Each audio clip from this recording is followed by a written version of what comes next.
Assalomu alaykum. Bismillah, valhamdulillah, va salatu vassalamu ala rasulillah. Islomdagi birodar va opa-singillar.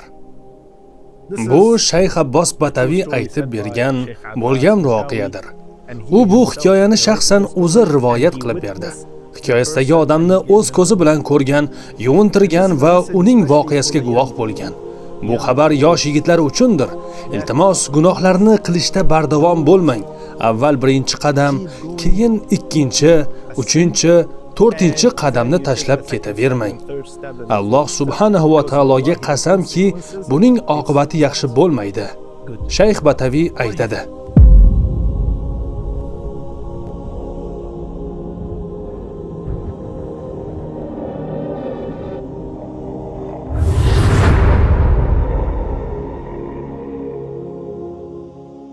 Bir yosh yigit bor edi. U 20 yoshlarga endigina kirgan, taxminan 20 yoki 25 yoshlar atrofida, balki undan ham yoshroq edi. U yigit Jiddaga keladi. Shayx Abbos aytib berishiga ko'ra, u yigit istiqomat qiladigan joydan ataylab faqat bitta narsani sotib olish uchun Jiddagacha kelgan. Xo'sh, u narsa nima edi? U sotib olmoqchi bo'lgan narsa jumbo deb atalardi. Xo'sh, jumbo nima? Uning aytishicha, jumbo bu giyohvand modda bo'lib, u odamni shunchaki boshini aylantirib qo'ymaydi. Faqatgina kayf berib, odamni mast alast holatga keltirib qo'yadigan oddiy narsa emas. Uning aytishicha, jumboni qabul qilgan odam go'yo bu dunyodan uzilib ketadi. U boshqa bir olamga, hatto boshqa bir sayyoraga olib chiqib qo'yadi. Jumbo ana shunday xavfli narsa edi. Bu gaplarni eshitgach, u do'stlari oldiga bordi. Do'stlari ham bunga qiziqib, "Ha, biz ham olaylik, yur birga boramiz" deyishdi. Shundan so'ng voqealar boshqa tomonga burildi. Yigit akasining Jiddadagi uyiga yo'l oldi. Akasi shu shaharda yashar edi. U eshikni taqillatdi. Birozdan keyin akasining xotini chiqib eshikni ochdi. "Assalomu alaykum." "Va alaykum assalom. Mashalloh, Jiddada nima qilib yuribsiz?" U: "Men bu yerga do'stlarim bilan kelgandim. Biz tushlik qilmoqchi edik, lekin yonimizda yetarli pul yo'q. Iltimos, bizga biroz pul berib tura olasizmi?" dedi. Ayol esa: "Akangiz hozir ishda" dedi. Yigit bunga javoban: "Ha, bilaman, lekin hozir do'stlarim bilan birga edik. Juda ochmiz, ovqatlanish uchun chiqmoqchimiz. Iltimos, faqat ozgina pul qarz berib turing" dedi. Shunda ayol bu yigitga 200 riyol pul berdi. 200 riyol.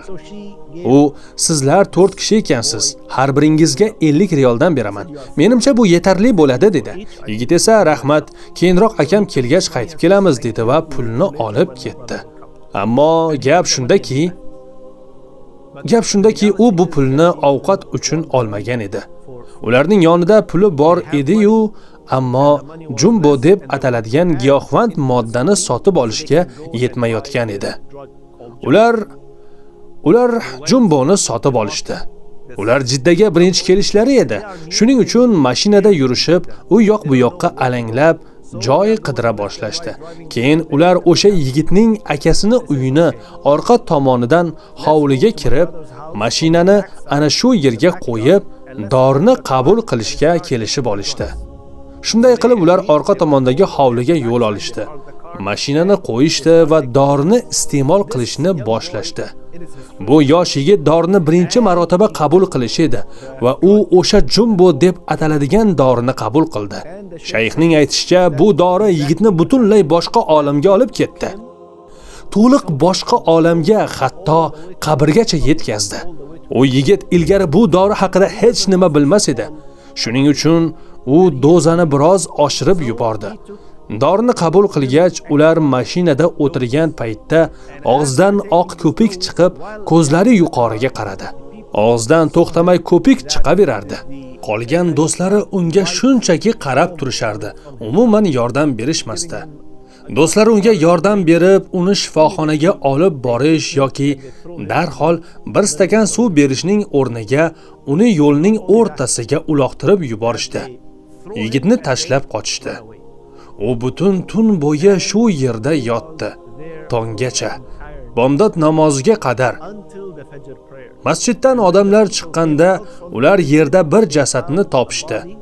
U allaqachon vafot etgan edi. Subhanalloh.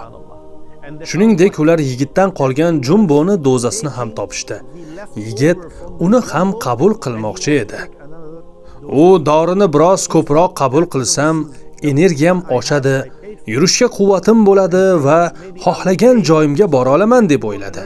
Shu sababli u oldindan qabul qilgan dozaga yana ortiqcha dozani qo'shdi, ammo buning oqibati uning o'limi bilan tugadi. Shu bilan hammasi yakun topdimi? Yo'q. Shayx Abbos aytadi, ular yigitni mening qabristonimga, men uni yuvib dafn qilinadigan joyga olib kelishdi. Men uni yuvintirishim uchun vannaga yotqizishdi. Uni yuvintirishni boshladim. Shayx aytadi, vallohi, Allohga qasam, suv quyib uni yuvintirganim sayin uning yuzi tobora qorayib bordi.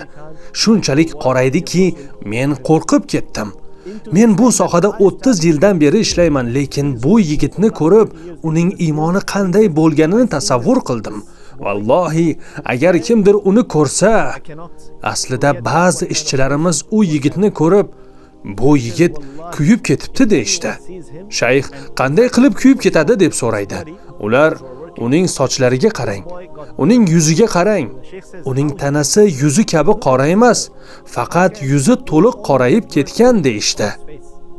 Shuningdek, uning ko'zlari ham juda dahshatli holatda edi. Butunlay teskari aylangan edi, teskari. Shayxning aytishicha, ortiqcha doza sababli uning butun tanasidagi tomirlar yashil va ko'k rangga kirib ketgan edi.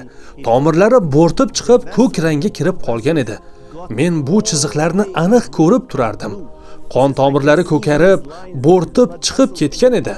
Men bunday o'limni tasavvur ham qila olmasdim. Uni yuvintirayotganimda, yuvintirish jarayoniga ko'ra uni o'ngga va chapga aylantirdim. Shu paytda uning burnidan, quloqlaridan va og'zidan qon oqishni boshladi.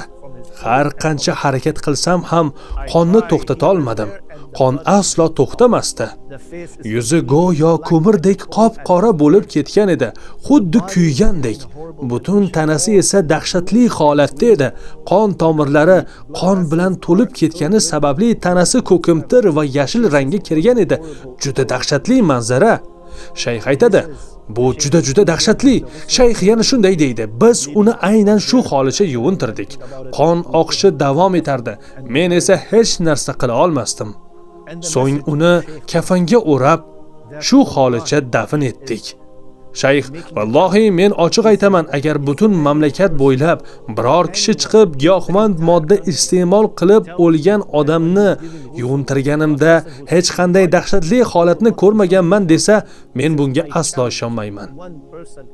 Ya'ni men biror kishini ochiqchasiga bahsga chorlayman. Kimdir chiqib giyohvand modda iste'mol qilgan biror jasadni yuvintirganimda, jasadda hech qanday dahshatli holatni ko'rmadim desa, kelsin oldimda aytsin deydi. U aytadi, bu odamlar boshdan kechiradigan holatlar juda dahshatli. Albatta ular namoz o'qimaydi, tahoratli ham bo'lmaydi. Ular nopok holatda bo'lishadi, turli nopok ishlarni qilishadi. Shayx Abbos aytishicha, u buni o'z ko'zi bilan ko'rgan. Ular ortiqcha doza qabul qilayotgan paytda vafot etgan. Hojatxonada jon berib, yuzlari najas ichida qolgan holatda topilgan. Ular ortiqcha dozani qabul qilayotgan paytda hojatda sajda holatiga o'xshash holatda vafot etgan. Ammo ular Alloh subhanahu va taologa sajda qilmagan edi. Ular shaytonga sajda qilishdi. O'z nafslariga sajda qilishdi. Ba'zilarining esa yuzlari najas ichida qolgan holatda o'lgan. Bu qanday yomon yakun o'zi? Subhanalloh. Shu bois shayx ogohlantirib aytadiki, ehtiyot bo'ling, ayniqsa yosh yigitlar juda ehtiyot bo'ling. Bu ishlar sigaretdan boshlanadi. Bir guruh do'stlaringiz, "Qo'y, sigareta chekib ko'r, hali ham erkak emasmisan? Erkak bo'lsang chekasan, sigareta erkaklik belgisi" deb vasvasa qilishadi. Bu ishlar shunday boshlanadi va asta-sekin davom etib boraveradi.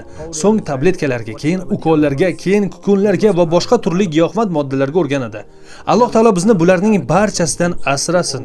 Alloh taolo bizni bunday bunday bo'lgan voqealarni tinglab, ulardan ibrat oladigan va Allohga tavba qiladigan bandalardan qilsin. Allohdan so'raymizki, bizni tavbamizda ixlosli bo'lgan, Allohga chin dildan qaytgan bandalardan qilsin.